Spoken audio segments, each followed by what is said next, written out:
कृष्ण भगवान की संपूर्ण जीवन गाथा। भगवान कृष्ण की यह जीवनी हमेशा मेरे रोंगटे खड़े कर देती है, क्योंकि यह कहानी हमें बता रही है कि भगवान कृष्ण को अपने सच्चे भक्तों से कितना प्यार है, चाहे उनका धर्म और जाति कुछ भी हो। द्वापर युग में मथुरा का राजा उग्रसेन थे। उनके पुत्र का नाम कंस था और उनके पुत्री का नाम देवकी थी। कंस का बहन देवकी का विवाह वसुदेव के साथ हुआ था। एक दिन कंस ने आकाशवाणी सुना कि देवकी के 8वें पुत्र द्वारा वह मारा जाएगा। इससे बचने के लिए कंस ने देवकी और वसुदेव को मथुरा के कारागार में डाल दिया और साथ ही अपने पिता को भी कारागार में डालकर स्वयं मथुरा का राजा बन गया। कृष्ण का जन्म भाद्रपद मास में कृष्ण पक्ष में अष्टमी तिथि रोहिणी नक्षत्र के दिन रात्रि के 12 बजे हुआ था। कृष्ण का जन्मदिन जन्माष्टमी के नाम से भारत, नेपाल, रूस सहित विश्व भर के सभी देशों में मनाया जाता है। कृष्ण भगवान का जन्म मथुरा में कंस के कारागार में हुआ था। कृष्ण के पिता का नाम वासुदेव और माता का नाम माता देवकी थी। कृष्ण उनके 8वीं संतान थे।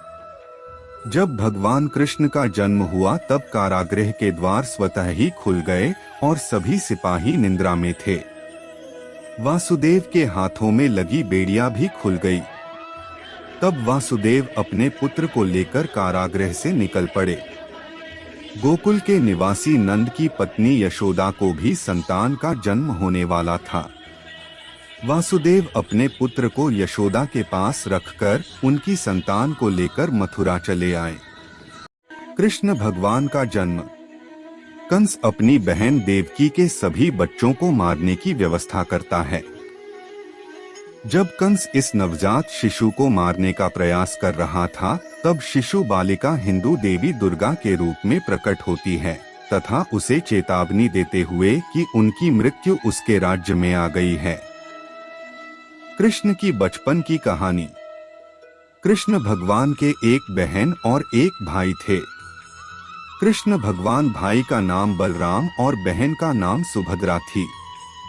अपने जन्म के कुछ समय बाद ही कंस द्वारा भेजी गई राक्षसी पूतना का वध किया। उसके बाद शक्तासुर, तृणावर्त आदि राक्षस का वध किया।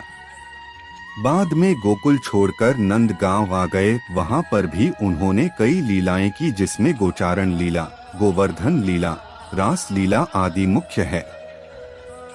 भगवान कृष्ण ने स्नान करती गोपियों के कपड़े चुराकर उन्हें एक सिख दिया था।